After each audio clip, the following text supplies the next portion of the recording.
I failed you. I am no spiritual leader. And I've let the world down. I'll never be the man you were. You are right. You are trying to hold on to a false perception of yourself. You are not me, and you should not be me. You are Tenzin.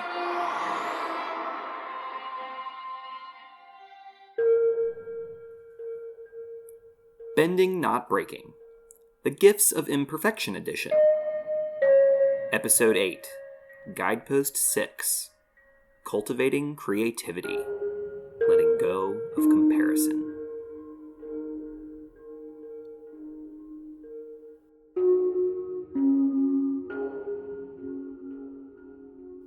Welcome back to Bending, Not Breaking. This is Ben Pruitt, your host for the miniseries on the Gifts of Imperfection by Brene Brown, and we are featuring moments from Avatar: The Last Airbender and the Avatar universe. This is episode 8 of the series, and I'm kind of like, can you believe it? Like, we only have a few more left, and it feels like we just started this miniseries, but we're moving right along. It's going through. We're trucking on, if you will. And so that means we're approaching our next season, which is going to be focusing on The Legend of Korra, Book 2. And we're really excited to discuss some really important moments in Book 2. But before we do that, we got to get through these guideposts. And I guess I should say, like, I'm glad that we're doing this. It's not that but I'm also, like, eagerly anticipating Korra. It's a win-win situation kind of a deal. Okay, so we've been working on these guideposts, and we've had some very special guests, and huge shout out to everyone that has joined us so far. Today, though, I am tackling this guidepost alone, but there are a lot of teachers in my life that are going to be with me in spirit, so thanks to everybody that has helped me out in terms of cultivating creativity in my life. We are, in terms of logistics, going to be discussing pages 120 through 126 in the 10th anniversary edition of The Gifts of Imperfection, and next week we will be tackling Guidepost 7, and that's on pages 127 through 133. So, loved getting the logistics out of the way. Now we can dive into some content. So first things first, the wholehearted inventory, and I have, again, taken this, and what I've noticed is that my scores are pretty similar, but this one I'm like, oh, I'm over halfway on this one. So I'm closer to like 60-ish% of the way through on this one. So I feel like I deserve a little pat on the back. I love me some creativity, but, at the same time, I definitely compare myself to others. And I think it's part of my Virgo nature, which is all about self-critique, but it's also like being an INFJ and Enneagram 1, and I didn't know I was going to talk about all these profiles, but here we are. And, that's okay. We're fine. We're fine. Anyway, tell us about you. What about you? You just tell us your personality profile in a tweet, and we'll have a good old time discussing it. I digress. So, creativity. Let's talk about it. I think that one of the cool things that is worth discussing, and by cool, I mean it's really not cool, it's kind of unfortunate, is the creativity slump that occurs around the 4th grade. And I think it's worth noting that this is kind of, I'm going to give you just a quick anecdote about how it works. So just imagine you have a child who draws a horse in kindergarten, and it has 6 heads, polka dots, stripes, clashing colors, all the things that plaid, it's all kinds of interesting and wild, this horse. And usually what happens when that kid brings home that horse is mom is like, oh my goodness, I love your horse. That's so great. Other kids in the class are drawing similar horses, and, draws a horse. Then, 1st grade comes along. Hey, draw a horse. Kid draws a horse. This time it's even wilder. It has, hoofed teeth instead of feet, and it has, wings, and it's all kinds of interesting, and it's very interesting. 2nd grade, same deal. 3rd grade, same deal. 4th grade comes along, and what you start noticing is, hey, everybody, let's draw a horse. And what happens is this kid looks next to him, and they notice that the person next to them has drawn a horse that's starting to look like the cover of Horse magazine. And then on their right, they're noticing that this horse, like, is unreasonably good in terms of realism, and it's realistic horse. And then he looks at his horse, and this horse is, not so good. It still has 3 heads and polka dots. And I say not so good because that's the story that this child is telling himself. Because when we start comparing our creativity to that of the people around us, what we start to do is we start to judge ourselves. We start to tell ourselves stories, and that's what leads to this creativity slump. And, a lot of it stems from these early scars that we receive from our teachers and our loved ones. And, it's the teacher that when you draw that horse, you show them and you're proud of it, and they say, "Oh, it's a good thing you're good at math." Oh, that's so hard because I'm just sitting there going like, no, nurture the creativity of this child. It's really difficult because when you ask about, creativity in adults, many of them will point to not being able to express their creativity because of these creativity scars. And that's just something that I think is worth lifting up as we dive into this conversation today, because the first thing that Brene talks about in the book, in this guidepost, is comparison. And she quotes somebody saying that comparison is the thief of joy. And I think that's really telling, right? Because when we see this concept of creativity and we're like, oh, it's great, and then all of a sudden we think about how creativity is just sapped from us when we start comparing ourselves to other people, then we start coming into this tension of, why am I doing it? I don't want to do it and look foolish. We start telling ourselves these stories, right? And, one of the things that I find is particularly creative for me is this podcast is a very good example, I think, of creativity for me. And I have to tell you that there have been so many times where I've compared myself to, and not myself, but this project rather, to other more successful podcasts.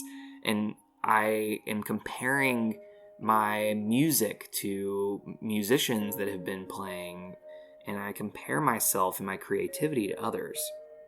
And I am super interested in getting better and improvement. And I think often what gets in the way of my improvement in expressing creativity is the fact that I'm trying to improve at an unrealistic rate because I'm comparing myself to masters. Like, who am I to expect?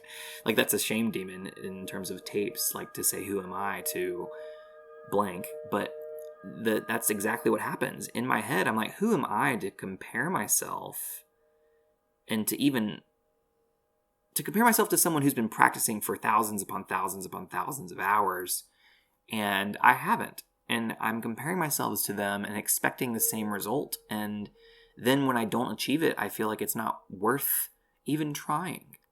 Who am I to play piano when, Chopin wrote this when he was X, Y, and Z old? And it's just like, oh my goodness, we can't compare ourselves that way. Otherwise, we would never, ever be creative. And I think that's what's scary, is that Brene Brown goes into this and she gives us the 1, 2, 3 on creativity. And here they are. There is no such thing as creative people and non-creative people. Only people who use their creativity and those who do not. Unused creativity is not benign. It doesn't just disappear or wait to be expressed. Instead, it metastasizes and festers as resentment and fear, among other things, like blame. All the things that happen that we don't love manifest when we don't utilize our creativity, and that's kind of scary. So that's the first one. The second is the only unique contribution that we will ever make in this world will be born of our creativity. And I'm sitting here going like, oof, because that's what we want. I want to lead a purpose-driven life. And if I'm going to have any purpose, then that means I need to make these contributions to the world. And Brene is suggesting that the only way we can accomplish that is going to stem from our expressing creativity. The third of the 1, 2, 3s on creativity is, if we want to make meaning, we need to make art. When we create, we cultivate meaning. So these are big. And I really want to lean into some moments in the Avatar verse that kind of illustrate these points, that illustrate that comparison is the thief of joy, and that illustrate how creativity can be an outlet that really makes us something more, something that we want to live into. So, first and foremost, I'm just thinking of several moments of comparison. I'm kind of rapid fire. Like, I was kind of brainstorming with my co-host for the main portion of the podcast, Sunshine, and he lifted up a few examples. But the Great Divide is a really good example of the Zhangs and the Ganjins who are comparing themselves to one another, and how it just leads to this misery between the two. And then it's only when they let go of that comparison and begin to embrace each other's differences and see the goodness in that is when they start to be able to cohabitate and be able to walk on the same road without yelling and screaming at one another. Another moment is Azula comparing herself to Zuko, and thinking about this especially in season 3 in this final Agni Kai, where Azula has been comparing herself to really the world, and then Zuko arrives, and Zuko has been able to step into his authenticity and Azula has not, and she is experiencing a lot of issues here, and I think that that's a lot of that is stemming from comparison. And I'm interested also in especially early Zuko, thinking about Zuko comparing himself to Azula. If we kind of reciprocate that relationship a little bit, we see early on in his childhood flashbacks where, Azula goes up to demonstrate her firebending prowess and how of a little prodigy she is, and Zuko is like, I can do that, and he gets up and he tries and he fails miserably, and Azulon is like, why are you wasting my time? And Zuko is instigated even by Azula. Azula says, you'll never catch up. And when Zuko is constantly comparing himself to Azula, why would he... It's no wonder that led to a form of bending that he eventually had to let go. Because I think bending is a really beautiful expression of creativity. And I find it really interesting that Zuko, I think because of this comparison relationship that he had with Azula, that he started learning to bend out of anger and learning to bend in a way that wasn't serving him authentically, which is why in, book 3, episode 13, when he goes to the Sun Warriors, that he's able to rediscover the true nature of firebending, and that allows him to bend in a new way and be creative in a way that isn't comparative, right? I think that's one potential metaphor we can take with that. I think it's I'm curious what y'all's thoughts on that are, because that's a pretty big claim, and I'm curious. I'd love to hear a voicemail from anyone who is interested to share. You can send that to the arkofE@gmail.com. We'd love to hear from you.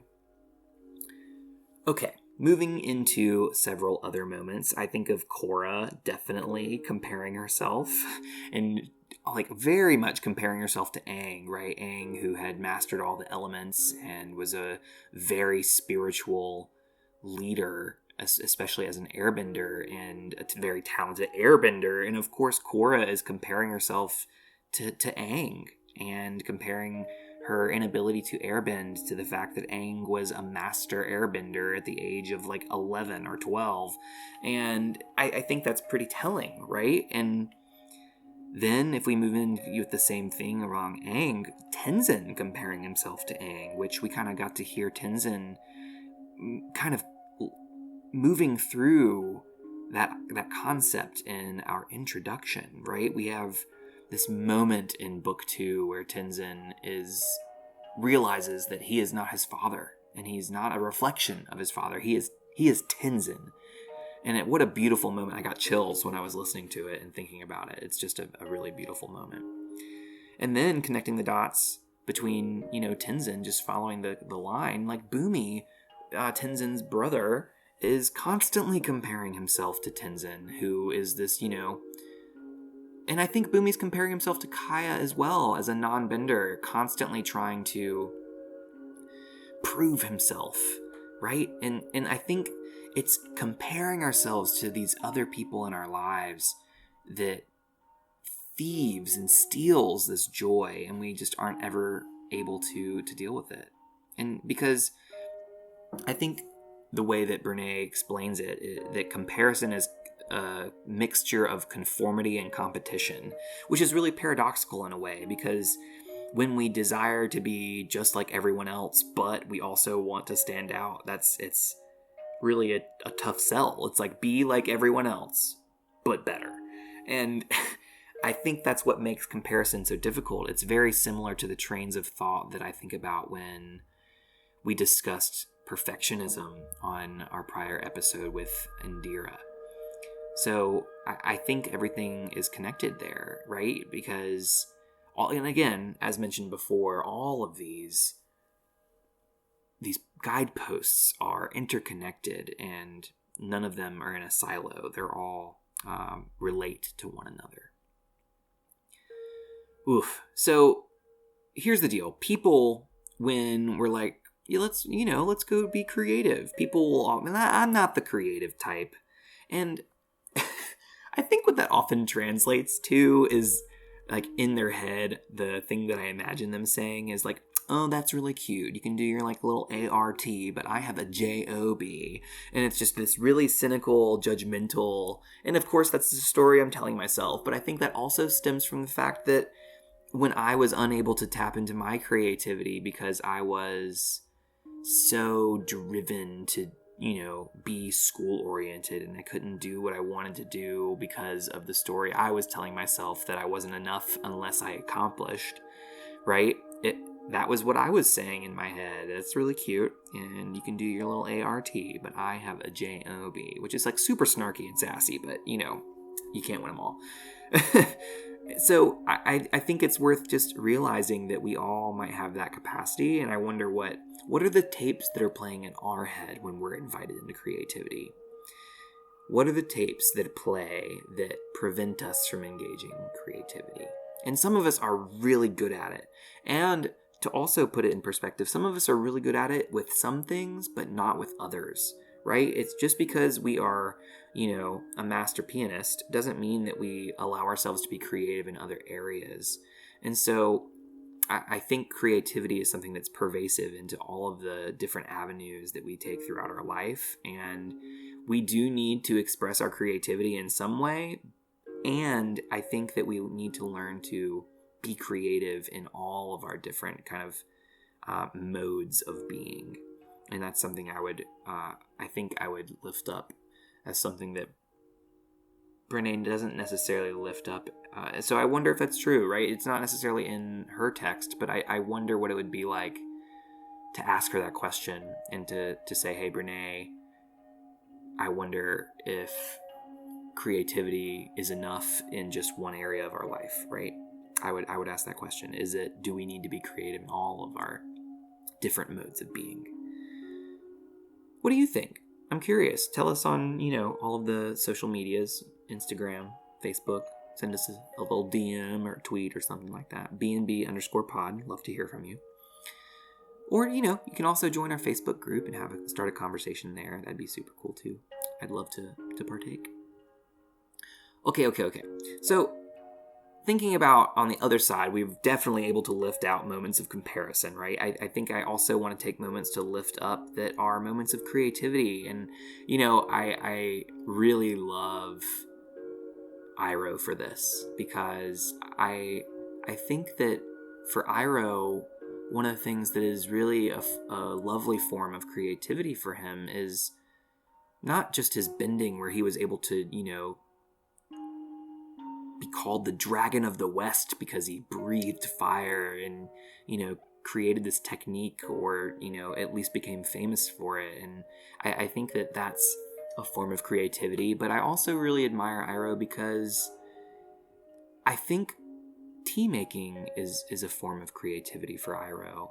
And taking time to experiment with different teas and learn how to find the perfect brew and learn what precisely it works. What happens in the comics is Iroh creates essentially what is a boba tea, right? And he comes up with this whole thing where he creates this mode of tea that didn't exist in the world of Avatar, and now does because of Iroh's love of tea and pursuit of creativity in that regard. So I think that's a really neat example of creativity that we can learn from Iroh.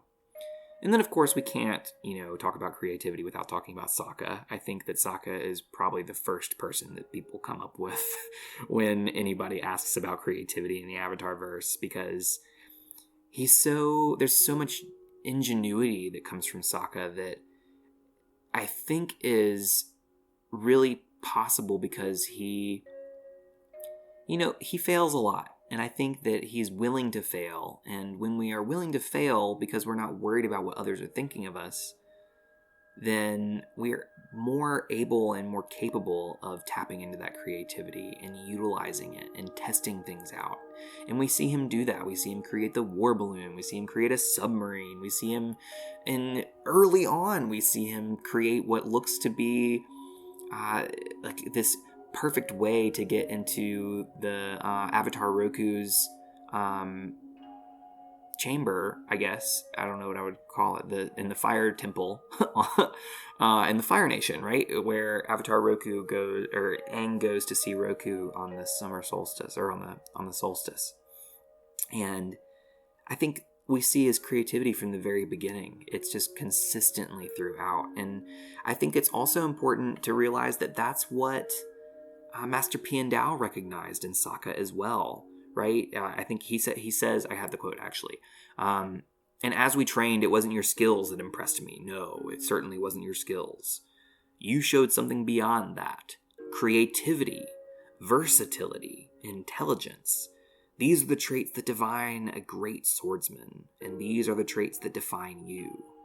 You told me you didn't know if you were worthy, but I believe you to be more worthy than any man I have ever trained. Master Piandao, man. Wow, that's just, again, I'm getting chills just thinking about somebody saying that to me, right? Wow. And he just recognizes that creativity, and I think it's really beautiful. And you'll note that Master Piandao asked Sokka to, paint in this episode, right? And Sokka turns around, and what we see is these are like stick figure drawings and things along those lines, and he looks like a 4-year-old drew it.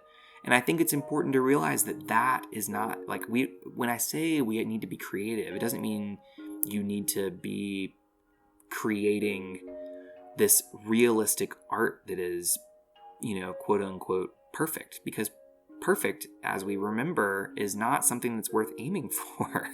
It's a downward spiral. Instead, what we're looking for is the creativity, the willingness to express ourselves. That is what we're aiming for. And again, I want to transition a little bit away from Sokka, but again, I say again because I want to talk about bending. And I think the person I want to lift up here is Toph. Because, I wonder if we asked Toph, about, are you a creative person? I wonder what Toph would say. But I believe that Toph is incredibly creative. And and creative in the sense that like literally creates things. and we like all through the comics, she's creating these statues of herself, and she creates metal bending. And when she is practicing her bending, she uses creativity as well. We see in book 3 when she is like honing her skills that she creates like an entire replica of Ba Sing Se in the sand. And I think that is an immense form of creativity, that where she just is able to show this immense pursuit of creativity there. I think that's just really beautiful. And just to, compare, badumch, Sokka is right next to her creating a thing for Suki. And I think what is beautiful about that moment is Sokka's sand sculpture looks nothing like Suki, right? But that's not what matters. What matters is that he was willing to create it. What matters is that he wasn't comparing himself to Toph's sand skills, sand like castle building skills, if you will, right? He was still willing to put himself out there and do something for Suki, right? And it wasn't a matter of skill. It was a matter of leveraging the creativity we have within us and utilizing it. Because again, unused creativity is not benign. It metastasizes as resentment and fear and blame and judgment. And I don't think we see that from Sokka, and I think it's because he's not worried about it. And I think that's really beautiful. I think that is a wrap on this episode. But before we do that, we're going to take a short break and come back to discuss some Dig.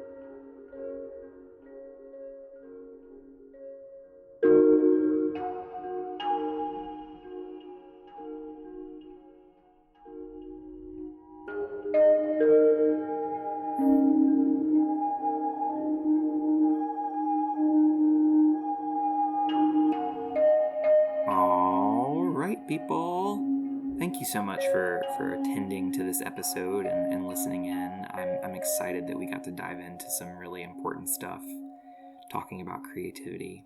I'm sure we missed some really cool moments that were creative and really cool moments of comparison that we could use to discuss, but send them our way. We'd love to hear about them. Discuss them with us. We're active and engaged in these conversations, and would love to talk with you about it. Okay, let's talk about Dig, which is, again, just as a reminder for somebody who this might be your first listen in this mini-series, but Dig is the acronym that Brene offers us. And it's getting deliberate, it's getting inspired, and then getting going. And what Brene offers us is that for D, getting deliberate is the reminder that creativity is not a luxury, that we have to be intentional about making space for it. We have to plug it into our schedule. So I'm calling on us to think about, how are we going to make sure that we save time and make it a priority to have an opportunity to be creative? We want to get deliberate here. For we're going to, to use Brene's language, Brene geeks out with like-minded people who enjoy expressing creativity in similar ways to her. And for me, I kind of really get inspired to be creative by listening to people who have really honed their craft, or watching people who have honed their craft, or being near people who have really put themselves into a creative project. It's just so inspiring to try and do something similar, where themselves are so, like, they are so visible in the art that they're creating. So that's something that inspires me, is being proximate to others who are being creative. And then, get going. Brene suggests that you sign up for a class, like take a wine and design class, do a woodworking class, coding, you name it. Whatever is that's that creative itch that you want to scratch, like pick a class in the area, creative, whatever your creative inclination is, and then take that class. And I know that's like, that's a form of privilege to be able to sign up for a class and just say, oh, well, I'm just going to make room and make time for it. But if that's not an option, what are the ways that you can begin to get going with this? Like actually take the time to, what are you going to do when you have that free space that you've made deliberate intention for, right? When you have that time in your schedule, how are you going to make sure that you have some accountability to ensure that you're trying? Okay. I am, like, I guess just in hindsight, I'm like, oh, my accountability is I have to post an episode every Tuesday. Anyway, that's beside the point. So here we are. We are at the end of the episode. And again, I just want to thank you all for being a part of this community. I am really grateful for everybody who's listening. If you are interested, we do have a Patreon, and everyone who supports on Patreon is just such an amazing human. I'm so grateful. We do have perks. We have 3 tiers. You can learn more about those on Patreon, and our handle is BNB_pod. And we hope you'll join us there. If financially you are unable to support us, but you're curious about how, a great way to do it is to tell your friends about this podcast that might enjoy it. Also to give us a review somewhere, whether it be on Apple, whether it be on wherever you listen to podcasts. Give us that review because they go a long way in terms of algorithms and things along those lines, and it's really helpful when those exist. So we would appreciate it if you have the capacity. Okay, that's the end. With that in mind, I want to take a moment to just thank all of our favorite people. I want to thank Noah Blanchard, Alex Mayfield, Max Gongaware, all of our patrons, all of our listeners, and especially you. So thank you for being a part of this. And until next time, be well and do good.